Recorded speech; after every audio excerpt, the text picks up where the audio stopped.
Okay, welcome to Lutu-Lutuan Batch 80. Here is your self-appointed PRO. Natuturuan kayo magluto. Imagine, marunong na akong magluto ngayon. So, for the first recipe which I would like to share with you, magsisimula tayo sa tinatawag nating Italian appetizers. They call it Italian antipasti. Bare, ano lang to grilled vegetables kung titingnan natin, kung kakainin natin. Like for example, we could grill paprika, bell pepper. And if you do that in the Italian antipasti, it's very, very important that you pay attention to the color because mas magandang iserve sa plato kapag colorful yung ginagawa nating appetizers. So like this, for example, the bigger, the better.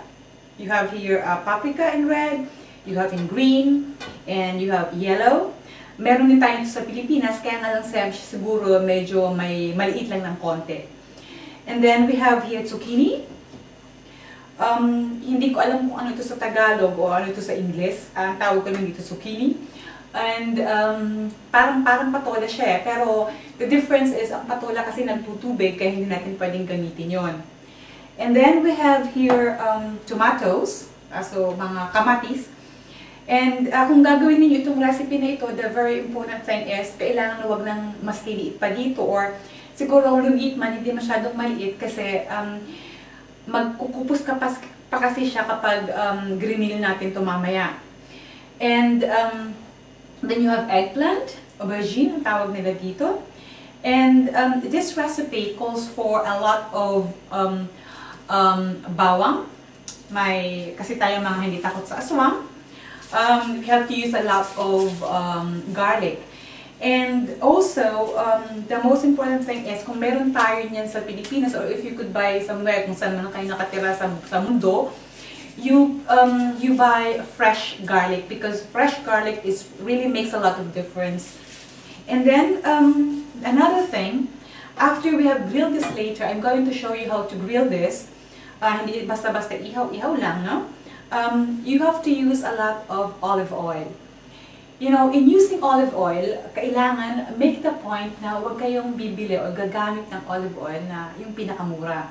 Kasi kapag gumamit kayo ng olive oil na mumurahin, hindi ninyo makakain yan kasi hindi masarap ang lasa. Dahil naman, bote-bote naman kung bilhin yan, hindi naman natin iinumin, pwede na tayong gumastos ng konti sa olive oil.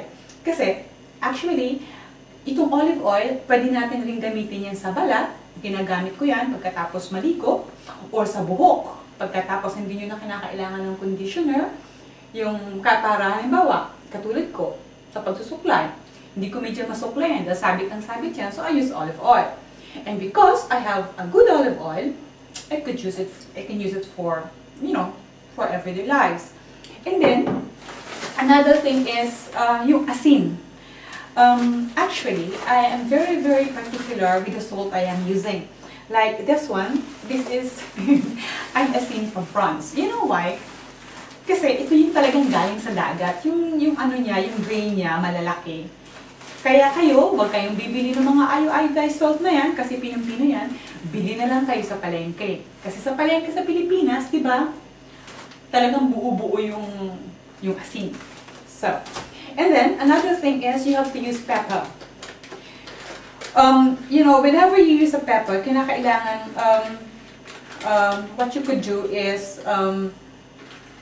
you use this pepper, hindi yung paminta na durog, kung hindi, dudurugin niyo ito ng sarili bago ninyo gamitin. Kasi mas masarap yung lasa.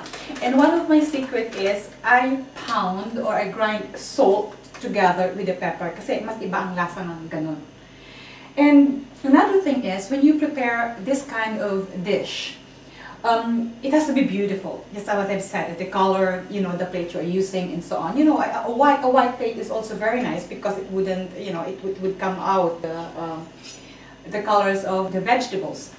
And one thing also is, kinakailangan ninyo ng matalas na kutsilyo. I have a small kitchen, but I have a very, very good collection of German knives. So, hindi naman kinakailangan German knives na yung gamitin ninyo, no?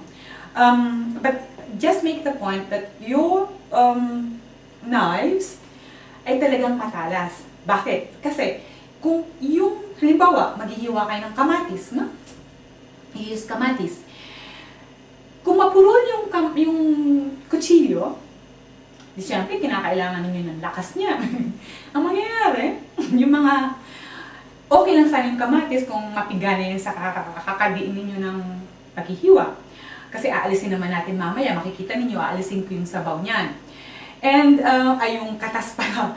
And then, the problem is, yung kutsilyo, hindi matalas, ang mangyayari niyan, durog na durog na yung kamatis, pisa-pisa na yung mga gulay, bago ninyo siya i-grill. So, hindi maganda yon. Dahil syempre, pag pisa-pisa, durog-durog, hindi masarap yon.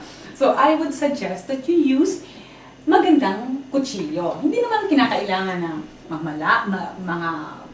mga German knives, kaya nga lang, this is my luxury in the kitchen. I hate knives na hindi matalas. Okay? So, that would be it, and we would continue tomorrow. Kasi gabi na. Ginabi na ako. Okay? So, I am doing this luto-lutuan pacheti.